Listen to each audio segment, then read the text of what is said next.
It is especially great to be gathering with you all tonight in Queens, New York, the world's borough, the jewel of America.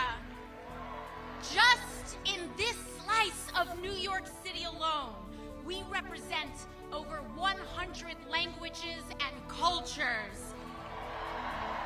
We welcome people of all religions, faiths, and creeds. We honor all genders, races, orientations, and status. And here, we defend immigrants. We are a working people's borough in a working people's city. And all of that makes us a fascist's worst nightmare.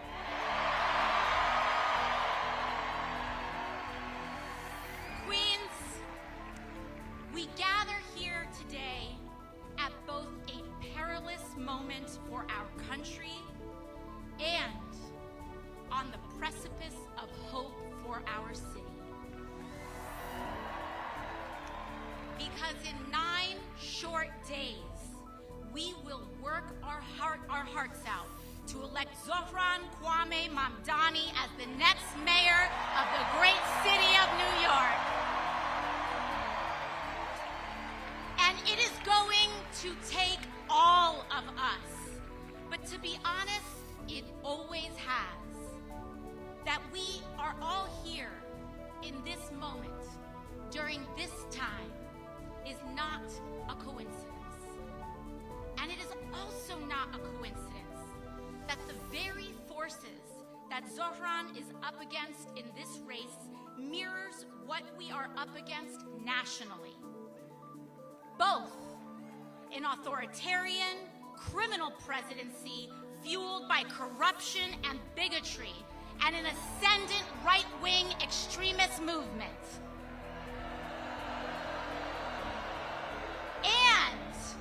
And an insufficient, eroded, bygone political establishment, this time in the form of Andrew Cuomo, whose pursuit of power has blinded them from what that power is supposed to be used for in the first place, which is to aid and put the working people of America and New York City first.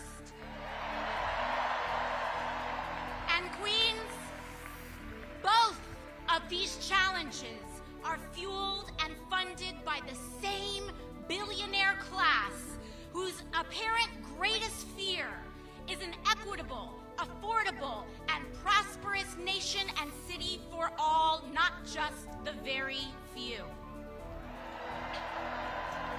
But we have been here before as a city and a country, and we have won before, and we will win again on November 4th. Because Queens, it has always been in our nation's darkest chapters that our brightest lights emerge. And we, each and every one of us, whether we like it or not, are living history today. From our nation's beginning, American democracy has always reflected the struggle between humanity's highest and lowest natures, between subjects and citizens, the Confederacy and the Union, freedom and bondage, labor and capital rights and regimes. And it is no different today. The struggle of our time today is the single most unjust concentration of wealth in the hands of the very few, unseen in our nation's history and the world's history. And it is a time such as this, in which demanding what should be considered the most basic tenets of human dignity, that is considered a radical and outlandish act. It is a time such as today, when demanding affordable housing is considered a radical and outlandish act. That we can afford our lives, our groceries, our transit is considered an outlandish and radical act. That we accept our neighbor as ourselves, a radical and outlandish act. But we must remember, in a time such as this, we are not the crazy ones, New York City. We are not the outlandish ones, New York City. They want us to think we are crazy. We are sane. To demand an affordable and decent housing, a decent wage, the right to health care, that we pay to care for our people instead of the flattening of Palestinians and oppressed people abroad is not a radical act. It is basic and core humanity. That is why the election of Zohran is as important as our cause today. Childcare, buses, rent, and our rights. Here in New York City, it is the jewel and the center of all that is possible in America. And on November 4th, we will prove that today. We will prove it to the world, and we will prove it to the nation. And we will send a loud message to President Donald Trump that his authoritarianism is no good here. We will send a message that to ICE, that secret police do not belong here. And we will demonstrate the heroism that exists in the everyday people throughout our city. Heroism like that we saw last week, a young woman in a polka dot dress standing up to a secret police officer in Canal Street. She is New York City. The young man in a white helmet jumping off his bicycle saying, "Not in my neighborhood." That is New York City. The line cooks and the delivery workers every day serving and making sure that we are clothed and fed and that our children are cared for. That is America, New York City. That is who we fight for. That is what this victory is about. Because New York, America, our freedoms and our future. When I think about what is happening throughout our nation today, and what Donald Trump has even done, reflected, symbolic of so much in his demolition of the White House and the East Wing. We see what he's doing to that, and we must let him know that this injustice, no matter what he's doing, that house doesn't belong to him, New York. It belongs to us. It belongs to the people of this country. And I want us all to remember and to know that the future, our future, is not determined by a despot in a house built by enslaved people. Our future will be determined not in a house built by slaves, but in a city built by freemen, in a city built by unionists and immigrants and suffragists. The bricks laid by working people, past, present, and future, the seamstresses and the unionists who paid for our rights in blood.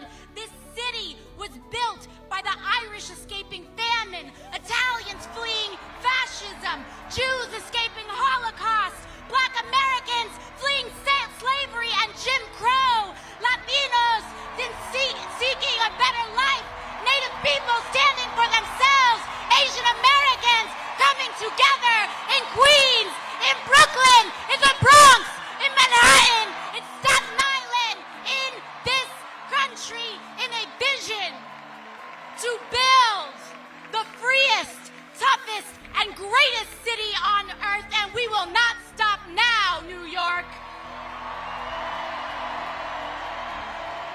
It is no surprise.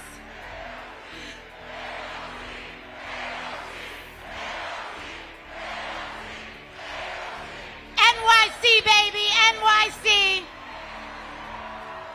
It surprise to me, New York, that it is New York and that it is our great city, that we, our city, have chosen to adorn ourselves with the nation's greatest monument to freedom, the Statue of Liberty. And she reminds us every day that the central commitment of America is an unconditional freedom, precisely of the kind that cannot be bought, that is available to the huddled masses yearning to be free. This is America, New York City. Don't let them tell you any different. Don't let them tell you that we are the exception. We are the rule. We are the standard. We are the acceptance, and we set the bar for America. I'm talking to you, Donald Trump.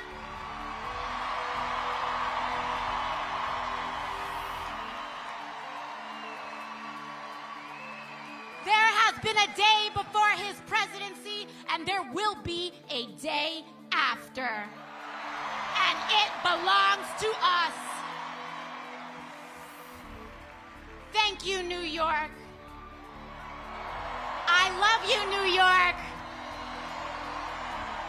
You have made my life possible, my mother's life possible, my father's life possible. All of our lives have been made possible by this great city and by our shared contract and bond to one another.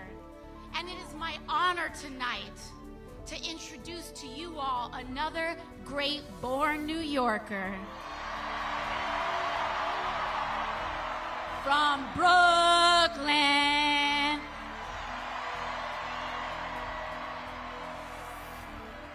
Senator Sanders and I recently came in. We were in Indiana last night. We both paid a visit to the home of the great Eugene Debs.